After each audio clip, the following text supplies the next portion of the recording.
అలానే నేను సిఎస్ రావు. చెంగూరు బాబా అనగానే మనకి ఆధ్యాత్మికవేత్త గుర్తొస్తారు.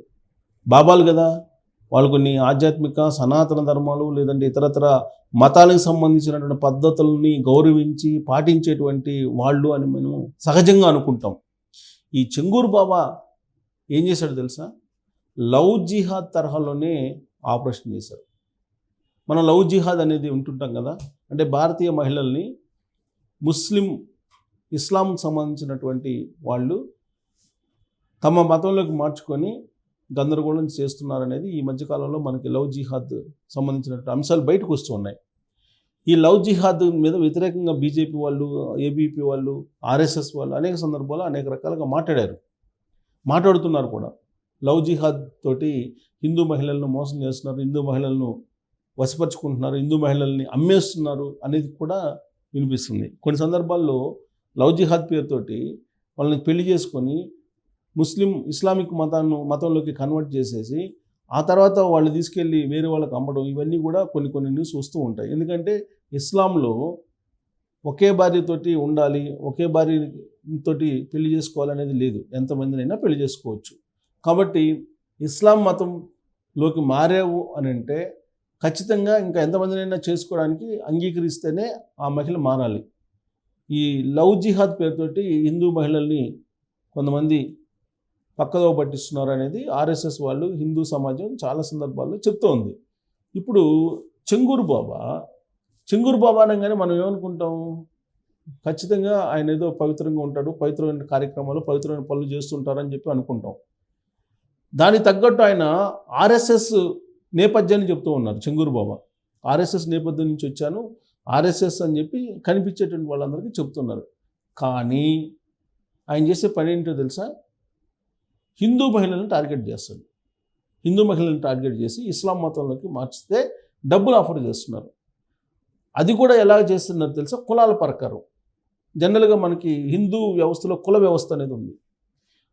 బ్రాహ్మణ మహిళని మీరు కనుక ఇస్లాంలోకి మారిస్తే ఒక రేటు, అదే వైశ్య మహిళని మీరు కనుక ఇస్లాంలో మారిస్తే ఒక రేటు, క్షత్రియ మహిళని మారిస్తే ఇంకొక రేటు, శూద్ర మహిళను మారిస్తే మరొక రేటు. ఇలా రేట్లు నిర్ణయించి ఈయన హిందువుల్లో ఉండేటువంటి కుల వ్యవస్థని గమనించి రేట్లు నిర్ణయించి ఇస్లాంలోకి మారుస్తున్నారు ఈ చెంగూరు బాబా. మరి ఈ చెంగూరు బాబాని ఏం చేయాలి మనం? ఈ చెంగూరు బాబా నేపథ్యం తెలిస్తే ముందు అతను ఏం చేయాలనేది మనం చర్చిద్దాం. మరి ఆ నేపథ్యం ఏంటనేది ఒకసారి చూద్దాం. ఇప్పుడు భారతదేశం వ్యాప్తంగా ఈ చెంగూరు బాబా గురించి మాట్లాడుకుంటున్నారు. ఏంటి ఈ చెంగూరు బాబా? ఎవరంటే ఈయన చెంగూరు బాబా. ఇక్కడ చూడండి, ఇక్కడ కనిపిస్తుంది మీకు చెంగూరు బాబా. బ్రాహ్మణ మహిళను ఇస్లాంలోకి తెస్తే 16 లక్షలు, ఇది చెంగూరు బాబా ఆఫర్. ఈయన చెంగూరు బాబా. సిక్కు క్షత్రియులు అయితే 12 లక్షలు, ఓబీసీ అయితే 10 లక్షలు. యూపీలో బయటపడ్డ అక్రమ మత మార్పిళ్ల రాకెట్. చెంగూరు బాబా అతని అనుచరులు అరెస్ట్ చేశారు ఆయన్ని. ఆర్ఎస్ఎస్ సీనియర్ కార్యకర్తలని చెప్పుకున్న చెంగూరు బాబా, ఇది ఆర్ఎస్ఎస్ సీనియర్ కార్యకర్త అని చెప్పి చెప్పుకొని ఆయన చేస్తున్న పని ఏంటంటే ఇది హిందూ మహిళల్ని ఇస్లాంలోకి మార్చడం.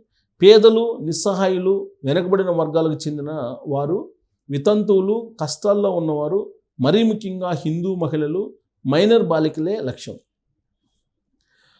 ప్రేమ పేరుతోనో మరో మార్గంలోనో వారికి దగ్గరవడం, భయపెట్టో, బెదిరించో, బ్రెయిన్ వాష్ చేసో ఏదో ఒక మార్గంలో వారిని ఇస్లాంలోకి మారేలా చేయడం. ఇది అక్రమ మత మార్పిళ్ల వ్యవహారంలో అరెస్ట్ అయిన ఉత్తరప్రదేశ్కు చెందిన చెంగూరు బాబా అలియాస్ జమాలుద్దీన్ అలియాస్ పీర్ బాబా చీకటి దందా. ఇది ఈయన పేరు చెంగూరు బాబా అని పెట్టుకున్నాడు. ఆర్ఎస్ఎస్ సీనియర్ కార్యకర్త అని చెప్పుకుంటున్నారు. కానీ అసలు పేరు ఏంటంటే జమాలుద్దీన్ అలియాస్ పీర్ బాబా. ఈయన చీకటి దందా అది. బ్రాహ్మణ మహిళని మతం మారిస్తే ఇంత, హిందూ వితంతు అయితే ఇంత అని రేటు పెట్టి తన అనుచరులకు పెద్ద మొత్తంలో డబ్బు ఎరచూపి చెంగూరు బాబా వారితో మత మార్పులు చేయించేవాడు. ఒకప్పుడు సైకిల్పై తిరుగుతూ తాయెత్తులు అమ్ముకున్న చెంగూరు బాబా ఈ అక్రమ మత మార్పుల దందాతో కోట్లకు పడగలెత్తాడు. అంతేనా, తన దందా గుట్టు బయటపడకూడదని ఆర్ఎస్ఎస్ పేరును వాడేశాడు. అధికారులు, రాజకీయ నాయకులు, ప్రముఖులను కలిసినప్పుడు తాను ఆర్ఎస్ఎస్ సీనియర్ కార్యకర్తనని, నాగపూర్ కేంద్రంగా ఉన్న భారత్ ప్రతికార్త్ సేవా సంఘం అవధ్ విభాగం ప్రధాన కార్యదర్శిని చెప్పుకునేవాడు. తన లెటర్ హెడ్లపై ప్రధాని మోడీ ఫోటో కూడా ముద్రించాడు. కాగా యూపీలోని బలరాంపూర్ జిల్లాలో అక్రమ మత మార్పిళ్ల రాకెట్ను ఛేదించిన ఆ రాష్ట్ర యాంటీ టెర్రరిస్ట్ స్క్వాడ్ పోలీసులు చెంగూరు బాబా అతని అనుచరులను జూలై 6న అరెస్ట్ చేశారు. మత మార్పిళ్ల కోసం తన అనుచరులకు చెంగూరు బాబా భారీగా నజరాలను ఇచ్చినట్టు పోలీసులు విచారణలో గుర్తించారు.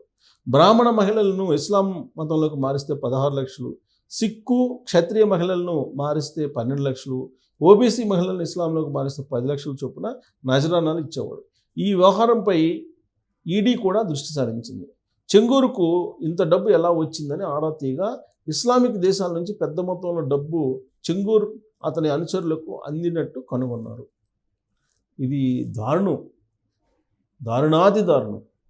ఇప్పటి వరకు చాలామంది చెప్తున్నారు కదా లవ్ జిహాద్ గురించి.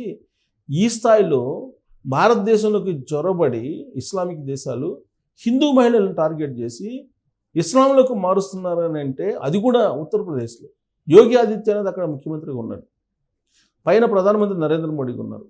యోగి ఆదిత్యనాథ్ అక్కడ ఎవరైనా తోక జాడిస్తే ఏం చేస్తున్నారో మనం చూస్తున్నాం. అలాంటి రాష్ట్రంలో మరి ఈ చెంగూరు బాబా లాంటి వాళ్ళు చేస్తున్నారంటే ఎన్ని రోజుల నుంచి చేస్తున్నారు? సైకిల్ పైన తాయెత్తులు కట్టుకునేటువంటి ఈ చెంగూరు బాబా కోట్ల రూపాయలకు పడగలెత్తాడంటే ఎంతమంది మహిళల్ని ఇస్లాంలోకి మార్చుంటాడు మీరు ఊహించుకోండి. సో 40 బ్యాంక్ ఖాతాల ద్వారా, బ్యాంక్ ఖాతాలు 40 ఉన్నాయంట, 40 బ్యాంక్ ఖాతాలు 106 కోట్లు అక్రమంగా సంపాదించినట్టు గుర్తించారు. అబ్బా, 106 కోట్లు సంపాదించాడంట కేవలం ఇస్లామిక్ మతంలోకి హిందూ స్త్రీలను మారుస్తూ. ఒకప్పుడు రెహ్రా మాఫీ అనే గ్రామ సర్పంచ్గా పనిచేసిన చెంగూర్ ఆ గ్రామ శివార్లోని దర్గా పక్కన నిబంధనలకు విరుద్ధంగా 1500 చదరపు అడుగుల విస్తీర్ణంలో భారీ భవంతిని కట్టాడు.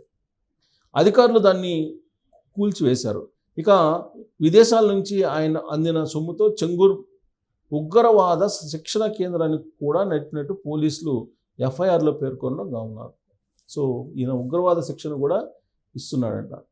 సో ఈ స్థాయిలో భారతదేశంలో ఇస్లామిక్ని పెంచి పోషిస్తున్నారంటే మరి యోగి ఆదిత్యనాథ్ అనేది ఏం చేయాలి? యాక్చువల్గా ఇలాంటి వాళ్ళని ఏం చేయాలి?